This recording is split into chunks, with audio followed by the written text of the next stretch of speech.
Sandra Rodrigues, colaboradora da Limpor desde 1999 na Unidade de Educação e Formação Ambiental, responsável pela gestão, planeamento, formação e sensibilização no projeto Limpor Geração Mais, projeto educativo de intervenção na comunidade junto de associações e instituições educativas e sociais. Colabora ativamente na implementação e gestão de outros projetos, nomeadamente a Estratégia do Lixo Marinho e Estratégia Reuse. Estes projetos abordam os temas da prevenção, gestão de resíduos, biodiversidade e boas práticas de consumo sustentável. É também formadora na Academia Limpor, para a realização de cursos de formação no âmbito das temáticas de combate ao lixo marinho e reutilização criativa de materiais. Paula Sobral, bióloga, doutorada em Ciências do Ambiente, professora associada da Nova School of Science and Technology e investigadora do Mar, Centro de Ciências do Mar e do Ambiente. Desenvolve investigação em microplásticos e lixo marinho desde 2008.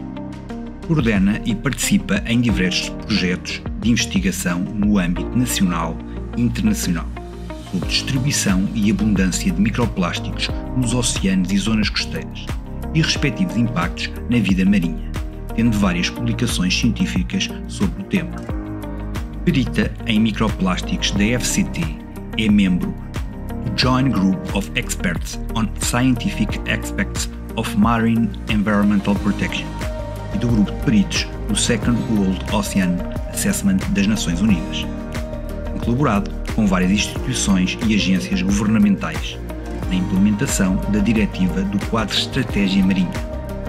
Fundadora e presidente da Associação Portuguesa de Lixo Marinho, plataforma para a sensibilização e corresponsabilização, promove e desenvolve atividades de divulgação e comunicação de ciência à sociedade sobre o tópico lixo marinho e dos microplásticos. Boa tarde a todos, o meu nome é Simão Santos e estamos hoje aqui reunidos para o 7º webinar do projeto Em Defesa do Oceano, dinamizado pela equipa do Estudo em Casa, agora. Boa tarde, o meu nome é Bianca Andrade, tal como Simão, somos alunos do 11º ano do curso de Ciências e Tecnologias no agrupamento de escolas Frei Gonçalo de Azevedo, em Cascais. Sejam muito bem-vindos ao webinar Remar pela Redução de Resíduos.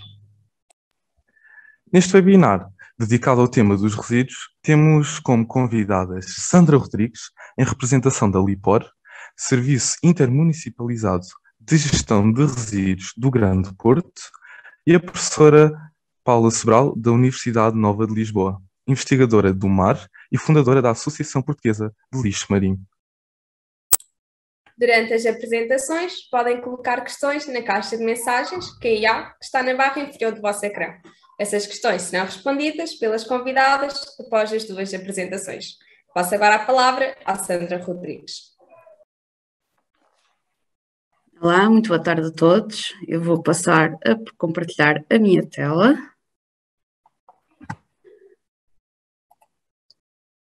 Creio que já esteja visível para todos. Antes de começar, queria agradecer esta oportunidade e este convite feito pela equipa do Estudo em Casa. Eu hoje estou então aqui para vos falar um bocadinho acerca de resíduos.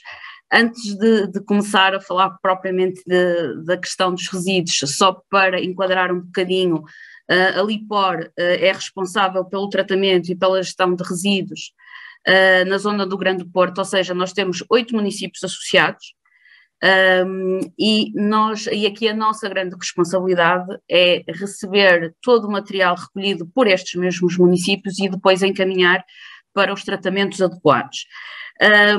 Hoje, e a pedido da equipa, vou-vos falar um bocadinho acerca mais desta questão e desta problemática dos resíduos, porque isto depois tem impactos ambientais, mas antes disso, eu vou-vos expor aqui com a Lia. Eu só soube que tinha este problema quando distribuíram folhetos na escola. Eu levei-os para casa e a minha mãe disse: Lia, vamos ter de resolver isto. Mas eu tinha coisas mais importantes para fazer na altura. Sair com os meus amigos, estudar, ver cenas na internet. Não pensava muito naquilo, não é? Só que um dia Eu vi num vídeo que isto podia piorar com a idade e que era mais fácil tratarmos enquanto somos novos. E depois, quando fui a ver, eu era a única de todos os meus amigos que tinha este problema. Só que como nós não falávamos sobre isso, eu não sabia. Eu tratava o papel como se fosse lixo. Deitava tudo fora. Não devolvia para reciclar. Mas eu agora já estou a fazer diferente. Eu só sou... Portanto, nós realmente temos um grande problema hoje em dia, que é a quantidade de lixo que é produzida. Nós, neste momento, e na área da Lipor, nós estamos a produzir cerca de 1,450 kg de lixo diárias, mas nós cada vez mais temos que começar a olhar para o lixo, não como o lixo, que é uma coisa de usar e deitar fora, mas sim como um recurso. E assim sendo, nós, quando falamos em lixo, é mesmo aquilo que vamos deitar fora, que já não vai ter aproveitamento nenhum. Para nós, resíduos é aquilo que ainda vai ter valor, é aquilo que ainda nós vamos poder valorizar, seja pela reutilização, seja pela reciclagem. Portanto, os nossos resíduos e aquilo que nós produzimos cada vez tem mais valor, assim dizem as novas políticas de circularidade também. Portanto, cada vez mais os nossos resíduos são um recurso e um recurso que nós devemos e podemos utilizar.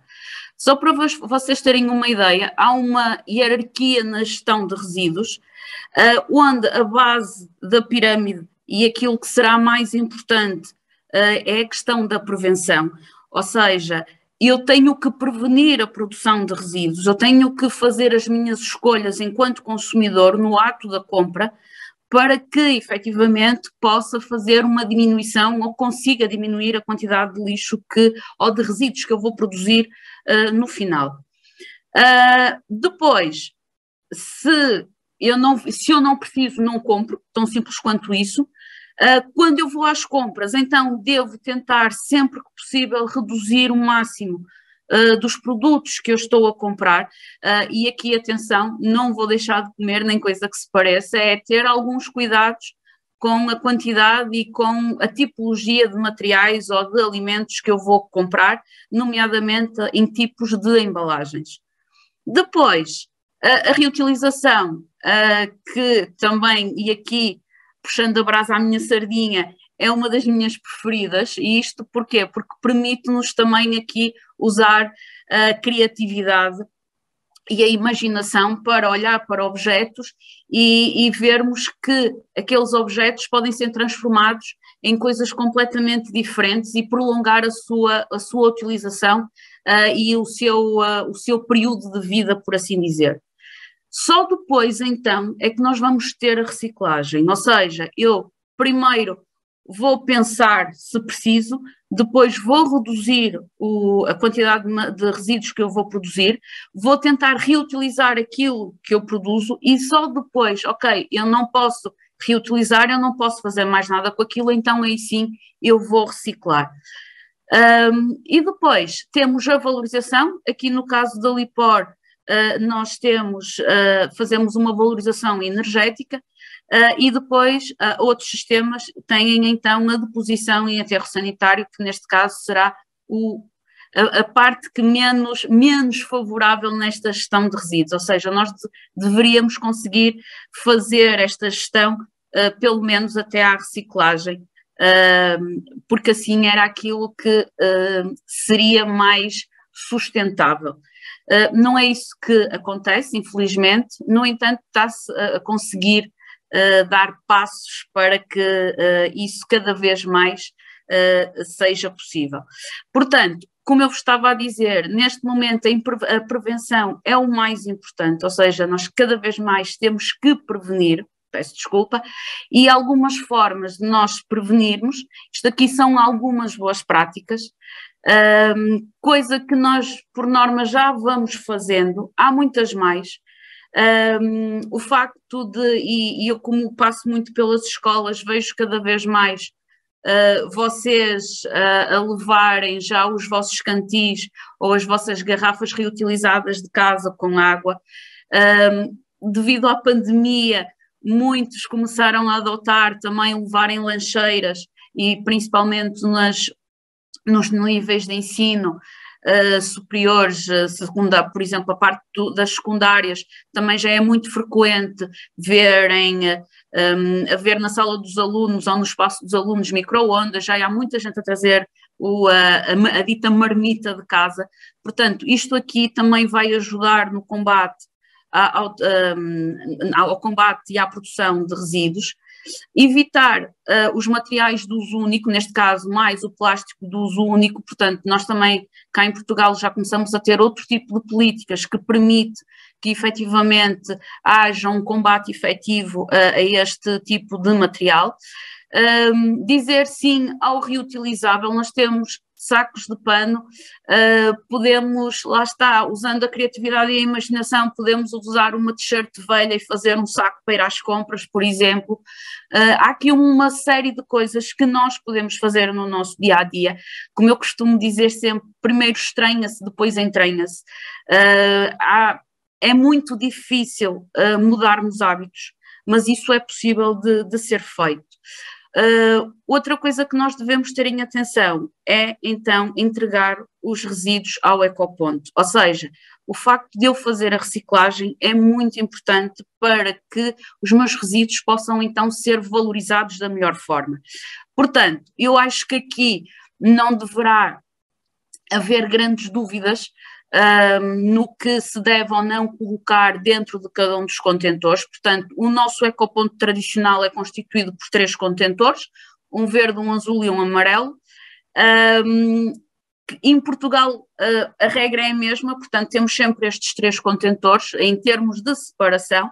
Alguns locais já começam a aparecer, por exemplo, uns contentores castanhos para a separação de orgânicos. Eu hoje vou-vos falar só dos 3.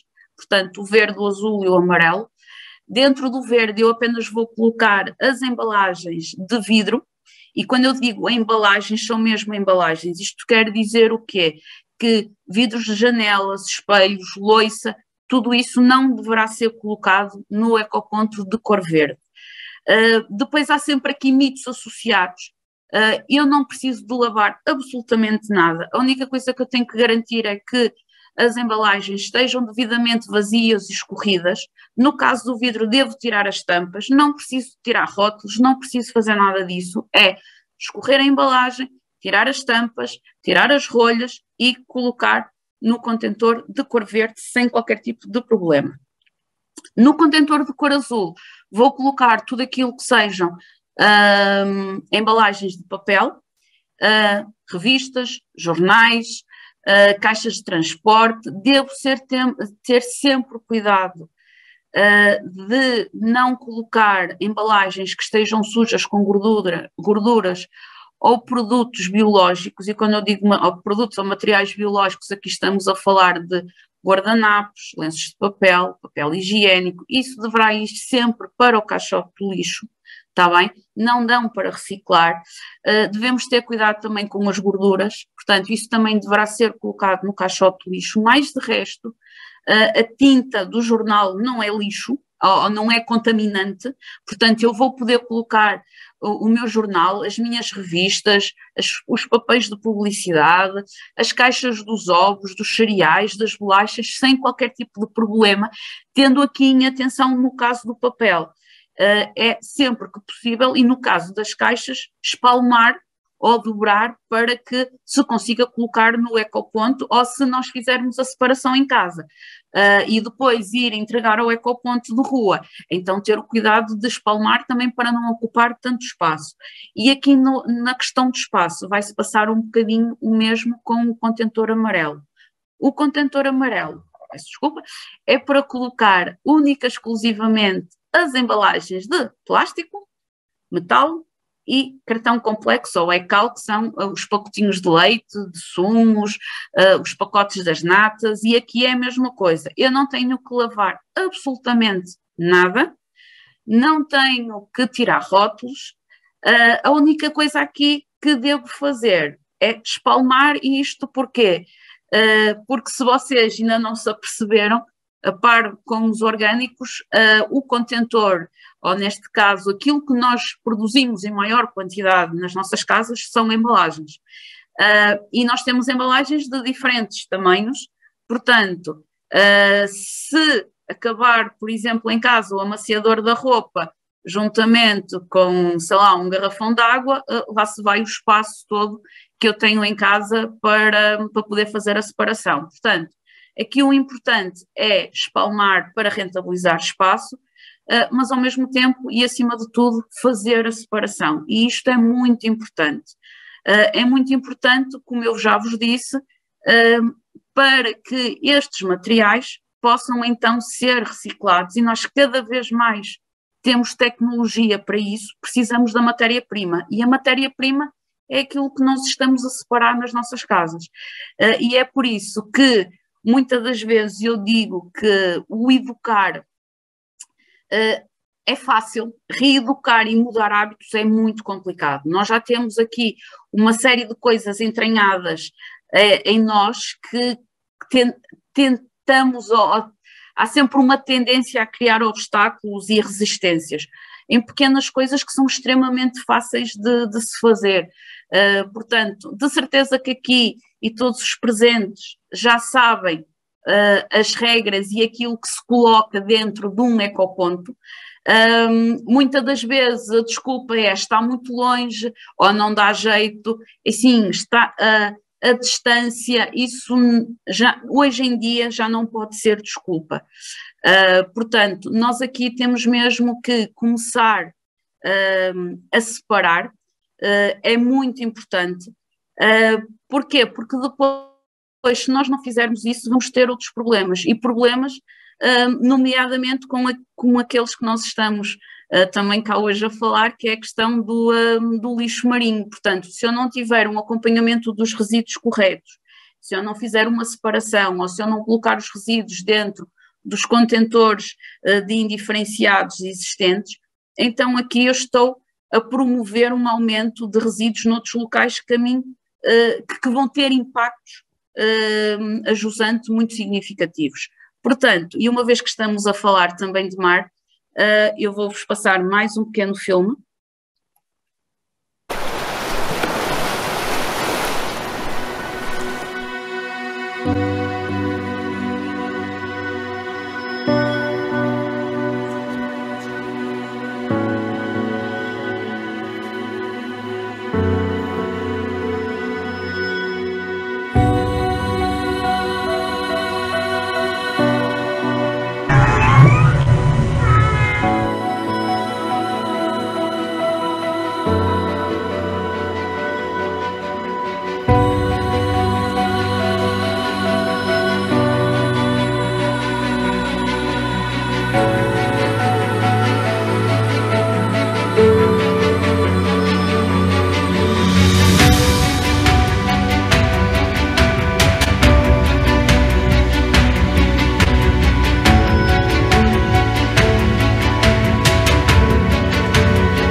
Portanto, só para terminar, e porque possivelmente o meu tempo também já está a terminar, nós realmente, tudo aquilo que nós fazemos no nosso dia-a-dia tem impacto.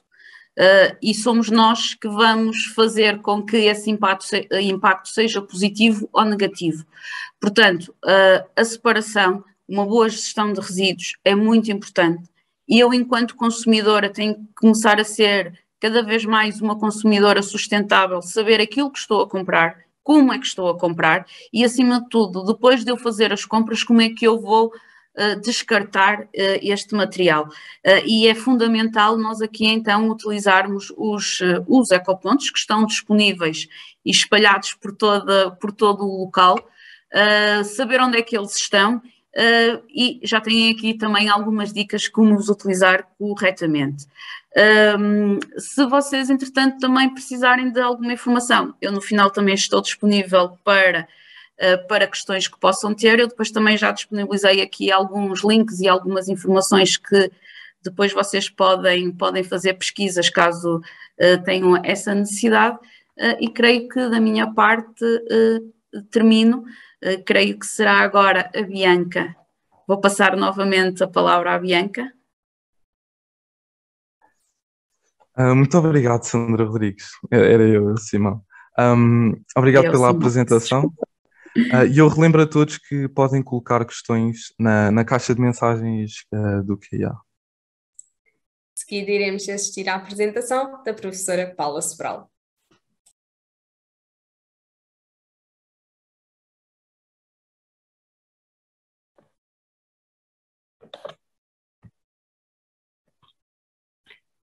Boa tarde a todos. Vou partilhar a minha tela. Portanto, creio que estão a ver bem. Portanto, eu vou falar sobre... Peço desculpa que isto não está a andar agora, não sei porquê. Ok. Sobre plásticos e microplásticos no oceano. E vou começar por, enfim, isto é um bocadinho a estrutura da apresentação, vou começar por falar nas origens, tudo isto de forma muito reduzida, resumida, porque o tempo é curto.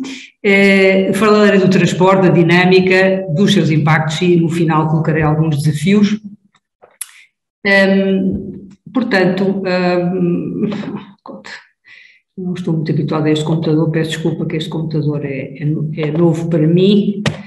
E pronto, isto está sempre mau resultado. Ora bem, origens. As origens são diversas, como sabem, não é? Uma grande parte do lixo vem de terra, portanto está associada às atividades que desenvolvemos em terra. Dou aqui alguns exemplos, desde logo os filtros e as pontas de cigarro, que são o top one que nós encontramos, algumas luvas, por exemplo, também agora devido à pandemia, tem aqui também confetis, que também, enfim, lançamos para celebrar momentos festivos e que depois também acabam no chão e são facilmente transportados para os esgotos pluviais, no caso deles existir, ou então diretamente para os cursos de água. Aqui também mostro uma máscara, porque as máscaras hoje em dia vê-se muito, não é? Portanto, as pessoas nem sempre têm o melhor comportamento e não as descartam no local certo. Esquecem-se, elas caem, as pessoas não voltam atrás para apanhar e elas desfazem-se, não é? E o material é polipropileno, portanto é plástico, não é? Este plástico lança muitas fibras, como veem esta máscara aqui já está bastante degradada, não é? E portanto e vai produzir as ditas fibras. A gestão de resíduos, embora seja um bem que nós temos e de facto quando ela funciona muito bem, que é o caso também em Portugal, ela captura grande parte destes resíduos, o que é uma felicidade. No entanto, evidentemente que a sua eficácia não é 100% e portanto há sempre lixo que acaba por escapar a estes sistemas de gestão de resíduos, não é? Sobretudo os mais leves, não é? Se pensarem nos plásticos mais leves que são facilmente arrastados pelo vento, por exemplo.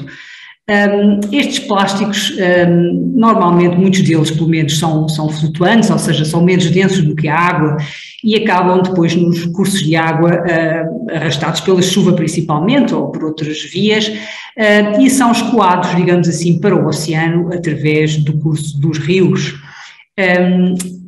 Aqui em 2017, portanto há cerca de 5 anos, surgiu este artigo científico que precisamente através da modelação reportou, portanto, as quantidades que em teoria são esperadas que estes rios transportem até ao oceano e como veem, portanto ele é extremamente variável, estes círculos azuis que vêm aqui, os maiores evidentemente indicam quantidades maiores, os mais pequenos quantidades mais pequenas, qualquer coisa entre 0,8 e 2,7 milhões de toneladas ano. Portanto, isto é bastante e as maiores quantidades, como veem também aqui pelo mapa, situam-se precisamente no Sudeste Asiático.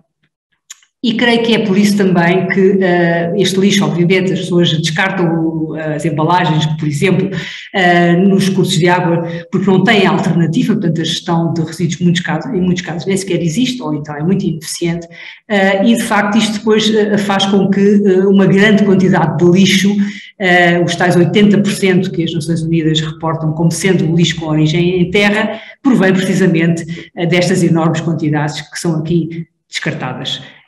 Se pensarmos em Portugal, evidentemente nós não temos estas quantidades. Em Portugal, fora das zonas urbanas, a maior parte do plástico que nós encontramos diz respeito à pesca, está muito relacionado com artes de pesca, são bocados de redes, são armadilhas, cabos, etc. Nas zonas urbanas, sim, há muito lixo que é trazido ou deixado pelas pessoas, mas nestas zonas as praias são limpas muito frequentemente e, portanto, de facto não temos a percepção de que realmente existe assim muito lixo.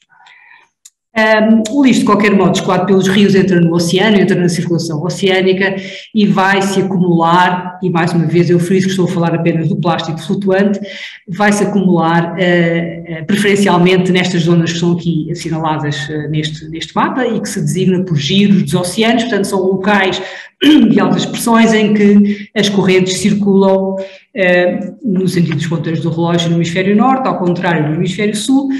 E, portanto, esta circulação propicia a acumulação de plástico flutuante e são precisamente estas as tais ilhas de plástico, a principal das quais é a do Pacífico Norte, que foi muito mediatizada e ainda é hoje em dia, como sabem, e, portanto, de facto não se trata de uma ilha, trata-se de uma grande sopa de plástico, não é? Portanto, uma acumulação, de facto, muito extensa, não é? Que até foi estimada em tempos como tendo o tamanho do Texas e outras comparações que foram feitas na altura e que não deve ser muito estranho o facto da sua dimensão estar, enfim, relacionada, penso eu, com, de facto, da costa asiática contribuir para esta mancha com grandes quantidades de material.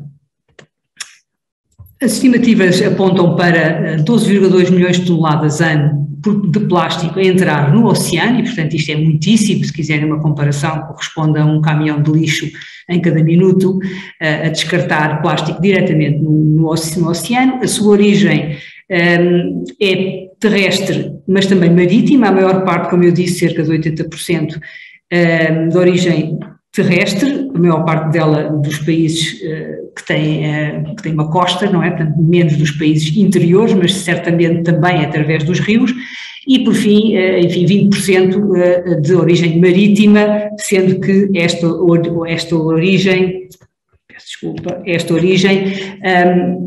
um terço é relativo aos transportes e os 2 terços, portanto a principal quantidade é relativa à pesca, precisamente, a artes de pesca perdidas ou abandonadas que existem nos oceanos. O lixo de plástico tem um grande problema, que é o facto de não se degradar, portanto, ou pelo menos não se degradar à escala humana, não é? Portanto, de facto, a entrada de plástico no oceano corresponde à sua persistência durante muito tempo, com todos os impactos que isso significa para os organismos que vivem nos oceanos. Esta figura ilustra aqui um pouco alguns dos horizontes temporais de degradação de alguns destes objetos. Chama a atenção também para o facto de, na verdade, serem estimativas, porque não vivemos assim há tanto tempo com o plástico de maneira a podermos estimar a sua degradação.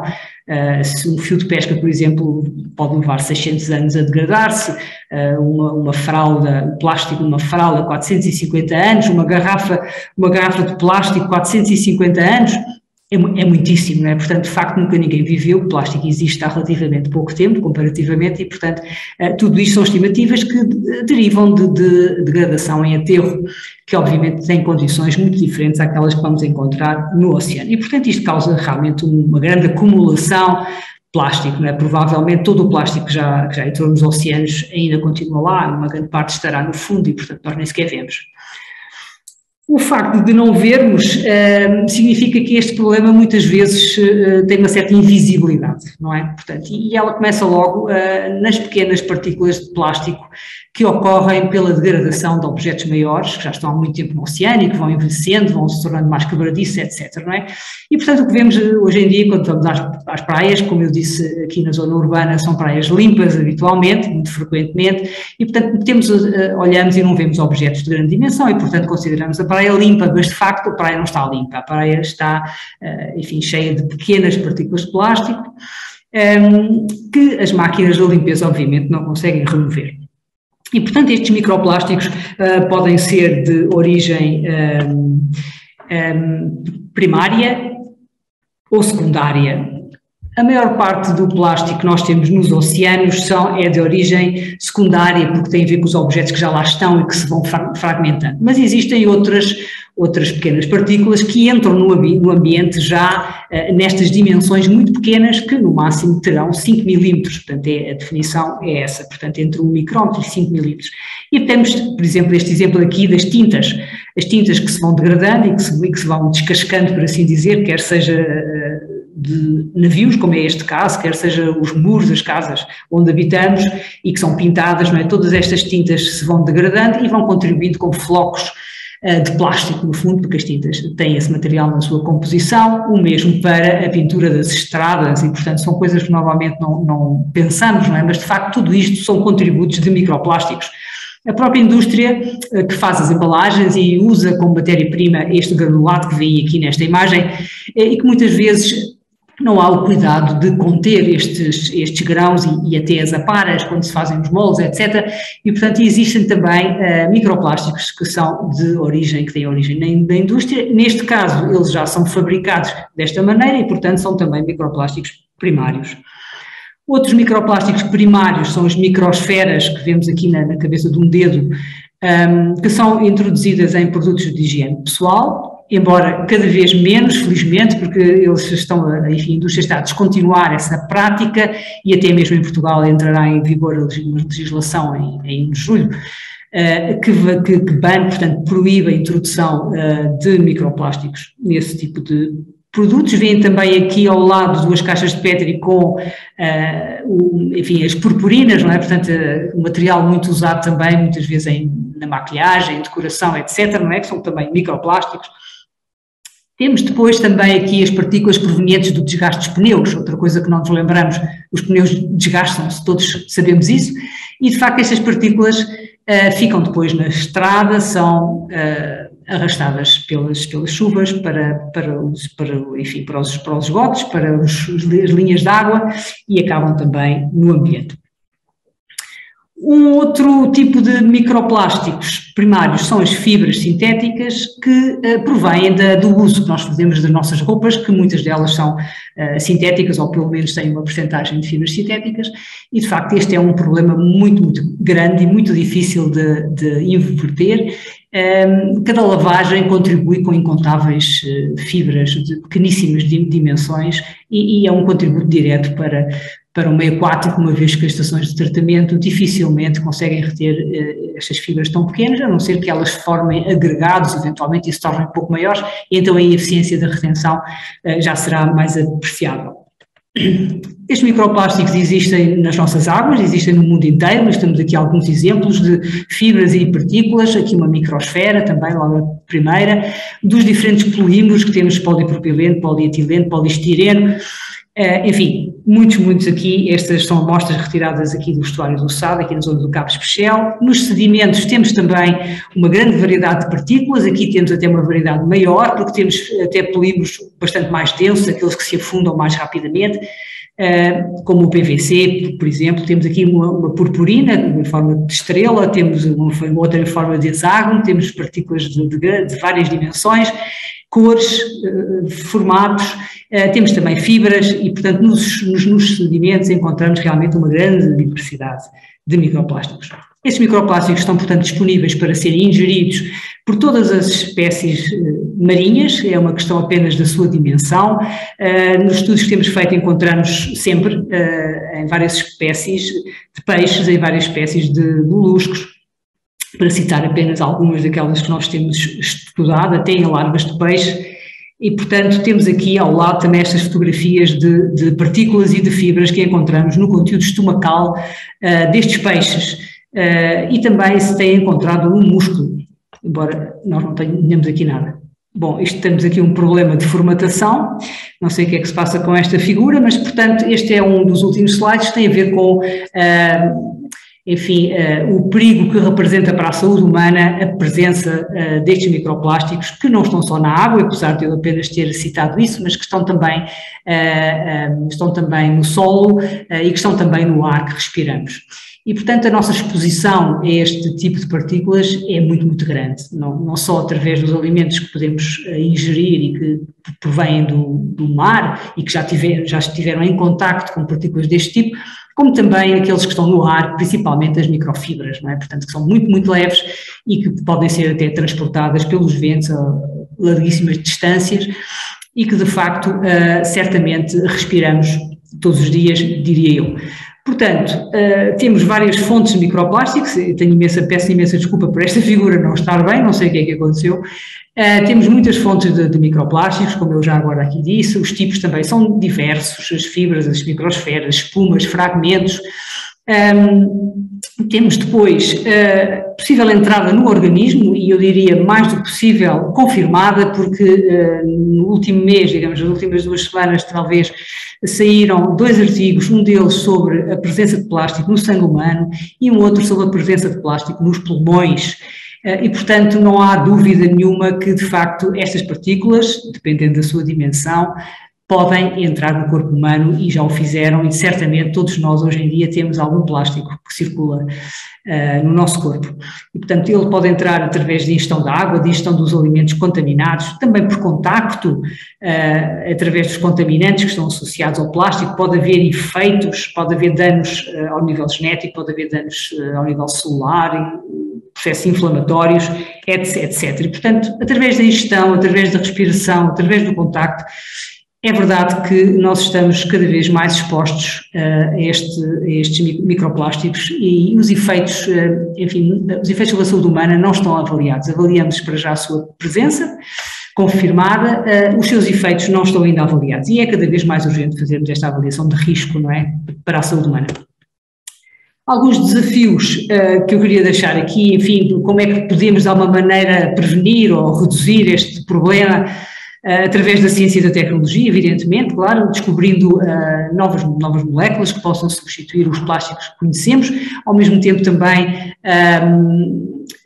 perceber a capacidade que certos organismos têm de eles próprios degradarem o plástico mais rapidamente do que aquilo que o fazem hoje em dia, né? Há muitas bactérias que realmente vão degradar o plástico, mas a velocidade muito, muito lenta, que não vai resolver o problema. E, portanto, podemos ter aqui algumas soluções de biorremediação, portanto, remediação através de processos biológicos. Temos também que, evidentemente, pensar em plásticos biodegradáveis, mas verdadeiramente biodegradáveis, e que se decompõem em CO2 e água, não é? Portanto, em biomassa, e, portanto, que desaparecem de facto. Depois temos campanhas, por exemplo, contra as microsferas, e a legislação que surge agora também faz parte já de um historial longo de legislações do mesmo tipo que foram surgindo noutros países e que teve origem num movimento social apenas.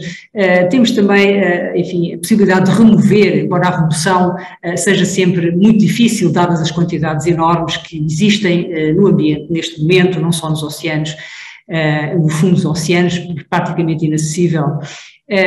E depois temos a parte da reciclagem, que obviamente tem que ser muito melhorada, a incorporação de material reciclado nas novas embalagens também tem que ser muito melhorada, porque existe alguma limitação quanto ao número de vezes que se pode fazer reciclagem do mesmo plástico, não é? Portanto, ele vai ter que ser depois complementado com plástico virgem. Enfim, todos esses processos têm que ser bastante melhorados ainda, e depois também tentar, enfim, dar um maior valor ao material reciclado, ou seja, aquilo que, enfim, é reciclado, mas vai se transformar num objeto de maior valor. Isso é realmente bastante importante, portanto, atribuir um maior valor a esse resíduo. Por fim, eu diria, enfim, na ótica da economia circular, esqueci de mencionar, claro que evidentemente é aquilo que eu queria dizer. Por fim, deixei a educação, que, como sabemos, é absolutamente fundamental para que possamos levar a bom porto todas estas ideias de prevenir, de reduzir, de gerir melhor, digamos, este resíduo. E, de facto, a educação é aquilo que nos poderá, de facto, enfim, consciencializar mais realmente dos grandes problemas que existem e dos quais penso que sabemos ainda muito pouco, precisamente porque esta é uma área nova na ciência e isto está-se agora tentar perceber realmente quais são os verdadeiros impactos, mas que o plástico está em todo lado, ele está em todo lado, no oceano, em terra, na atmosfera, nos polos, à superfície, a meia água, no fundo oceânico e, portanto, digamos que estamos cercados por este material, que de facto é um material fantástico, mas com o qual nós não soubemos lidar durante muito, muito tempo. E pronto, e apenas gostaria de deixar esta questão final para pensarmos o que é que estamos a fazer para proteger o oceano. E é tudo. Obrigada. Agradecemos à professora Paula Sobral pela partilha de conhecimento. A partir de agora está disponível no bate-papo um link para todos os que estão a assistir acederem e responderem. Numa palavra, diz qual o sentimento que o oceano desperta em ti. Entretanto, já recebemos várias questões e a primeira seria para a professora Paula Sobral. E qual seria a melhor forma para eliminar as ilhas de plástico existentes no oceano? Desculpa, as ilhas de plástico foi o que disse? Exatamente, ilhas de plástico. A melhor maneira de eliminar, teoricamente, seria a remoção, mas essa remoção é bastante inviável para já, porque pelos custos que isso envolve, pelo trabalho, enfim, pela dificuldade de trabalhar em alto mar, e de facto não é nada fácil, se fosse fácil já estava feito, não é? Portanto, porque essa é uma solução mais ou menos óbvia, está lá, vamos retirar, não é? Não penso que haja outra maneira se não ser reduzir o consumo, não é? Reduzir o consumo e melhorar a gestão de resíduos. Ao mesmo tempo educar as populações no sentido de as tornar menos negligentes e mais conscientes do problema que o plástico representa. Penso que essa será a solução melhor. O plástico vai existir enquanto não se degradar pelas vias naturais, que como sabemos é um processo muito, muito lento, e teoricamente também afundar-se-á, porque todo o plástico está à superfície, o seu destino final é o fundo do oceano, porque ele vai, mesmo aquele que flutua, enfim, por ser menos denso do que a água, vai acabar por ser colonizado por micro-organismos, desde logo as bactérias, e depois, enfim, por uma sucessão ecológica de vários organismos, e isso vai fazer com que ele aumente peso, né? Portanto, uma densidade mais elevada vai fazer com que ele se afunde, e precisamente por causa disso é que temos a estimativa de 96% de todo o plástico que entrou no oceano esteja no fundo, não é? Portanto, ou seja, inacessível, na sua grande maioria exposto a temperaturas muito baixas, porque a partir de 1000 metros a temperatura é cerca de 4 graus centígrados, e na total escuridão, portanto, nem sequer beneficiando da possível degradação dos raios ultravioletas. E, portanto, é muito difícil, de facto, consumir menos, produzir menos lixo, será a única solução. Muito obrigada pela sua resposta. Temos aqui outra questão, desta vez dirigida à Sandra, a qual é: como se tratam os lixos industriais e os lixos hospitalares? Então é assim, nós na LIPOR a nossa função é tratar resíduos urbanos, portanto, de acordo com a tipologia de resíduos, que podem ser eles provenientes das indústrias ou hospitalares, há tratamentos específicos que são feitos por entidades específicas para esses mesmos tratamentos. Portanto, de acordo com a tipologia de resíduos, nós vamos ter tratamentos adequados a eles, não é? Portanto, eu aqui não vos posso dizer que os industriais podem ser todos reciclados, porque não o são.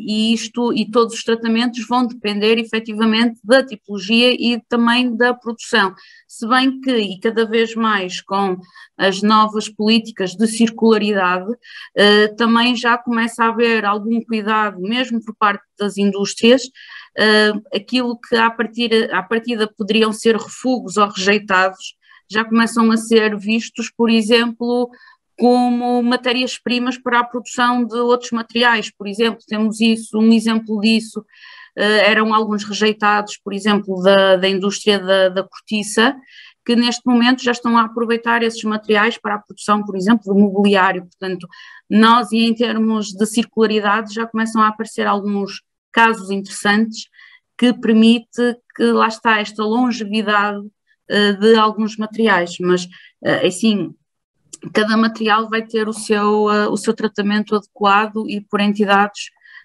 devidamente licenciadas e com todo o know-how para tentar minimizar estes impactos ambientais.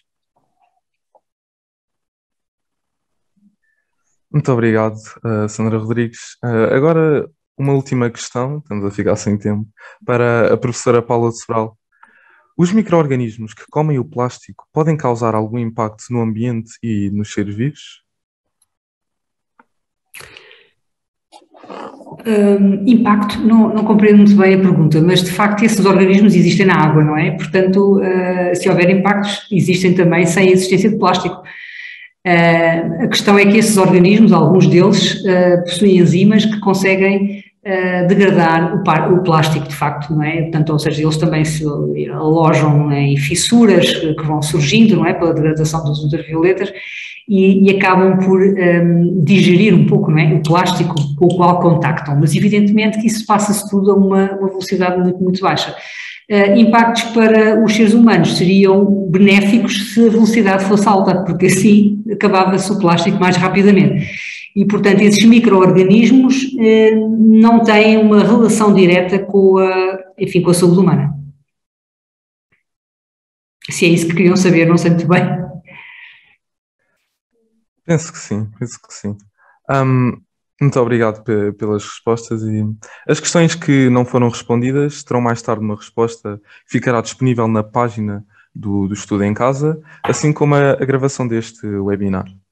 O link da página já está no bate-papo. Estamos mesmo a acabar, porém antes gostaria de colocar uma questão a ambas. Sandra, qual é a palavra que escolheria para definir o que o oceano significa para si? Vida, sem dúvida nenhuma. É aquilo que não sei dizer muito mais do que isto, ou seja, ele dá-nos oxigênio, controla o clima, fonte de diversão, de alimento, portanto, efetivamente, se nós somos o planeta azul, por alguma razão portanto, sem dúvida nenhuma, o oceano é vida.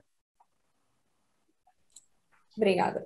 E a professora Paula Sobral, qual é que era a palavra que escolheria para definir o que o oceano significa para si? Eu tenho uma relação mais emotiva. Para mim, o oceano é a liberdade. É o que ele significa.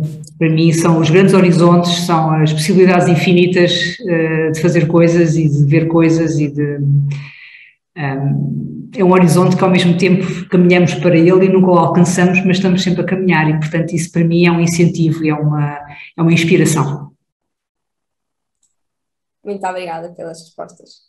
Em nome de toda a equipa, agradecemos a participação das convidadas e de todos os que estiveram a assistir. Ok, muito obrigada.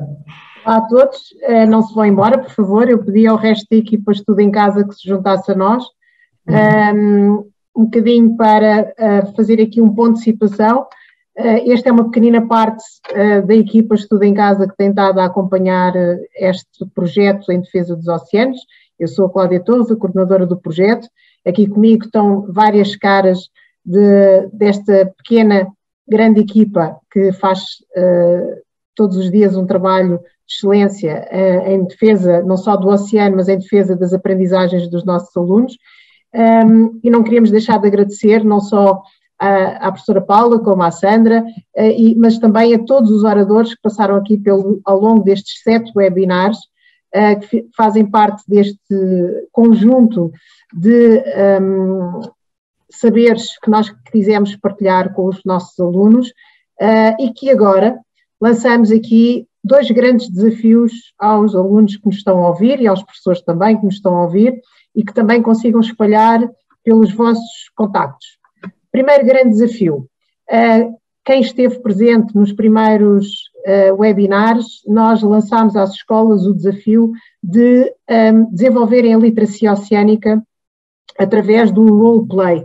Esse roleplay está disponível na página do nosso projeto e que facilmente encontrarão na internet, portanto, se vocês forem à página do projeto Estudo em Casa apoia.dge.mec.pt Na área dos projetos, que se encontra aqui na comunidade, nas escolas, vocês encontram esta área dos projetos, vão ter aqui um espaço totalmente dedicado ao projeto em defesa do oceano.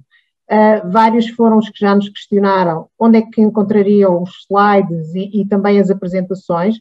Portanto, aqui nesta parte está não só a apresentação do roleplay e do projeto, como também estão compilados todos os webinars que foram aqui passando neste espaço ao longo destes 2 últimos meses. 2 não, 3. O que é que eu queria aqui também vos dizer?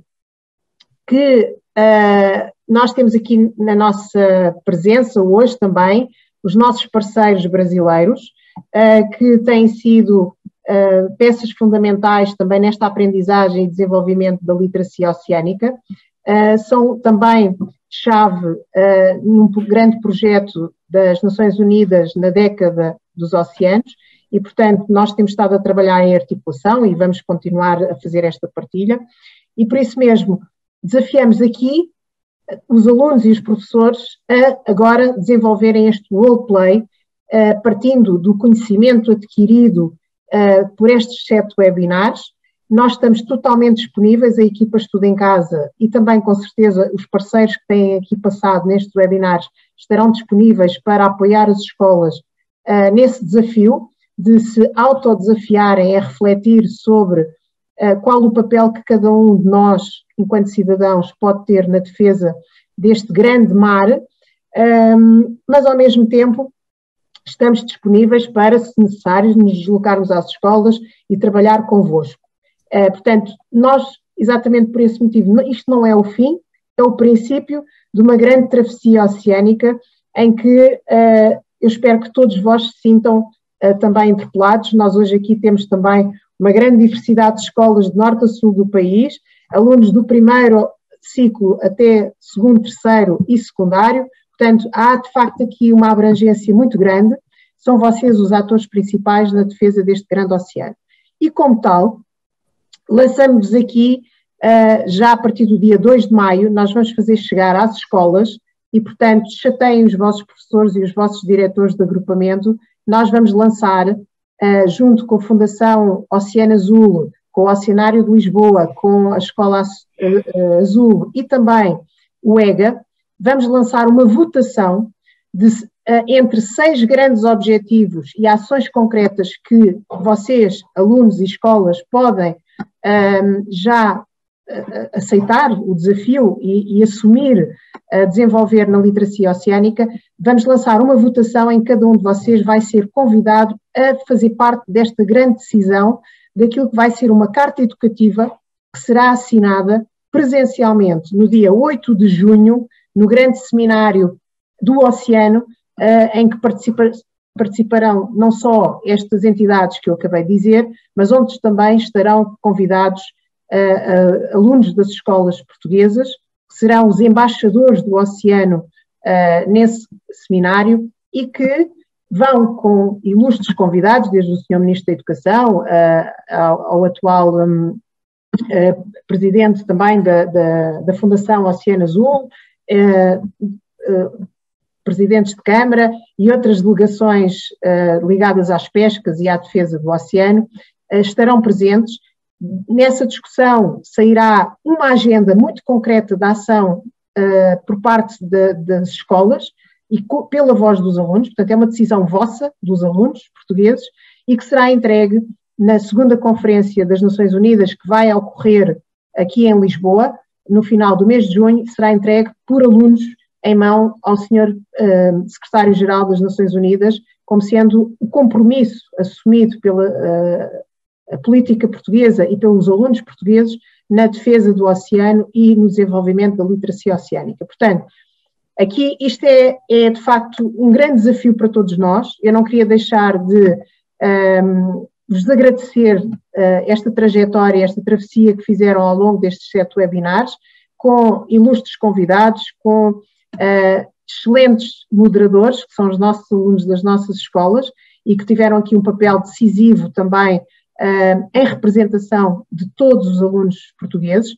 Lembrar que Nós não estamos sozinhos, nós temos estado sempre acompanhados com alunos de escolas portuguesas espalhadas pelo mundo e não só. Como vos disse, temos aqui hoje também presente a Universidade de São Paulo e alguns professores também brasileiros que nos têm acompanhado e, portanto, este é o desafio que eu vos deixo, a equipa vos deixa de desenvolverem na vossa escola roleplay, fazerem a vossa ação concreta do que é que pretendem desenvolver nas escolas enquanto cidadãos sobre a defesa do oceano e depois não deixem de votar, nós vamos fazer chegar um vídeo e toda esta informação às escolas e acima de tudo pensar que é a vossa voz que vai chegar às Nações Unidas através das mãos dos alunos e da Carta Educativa para a Defesa do Oceano.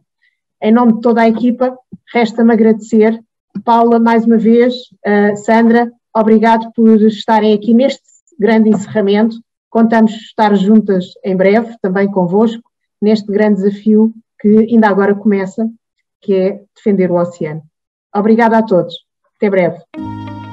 Obrigada.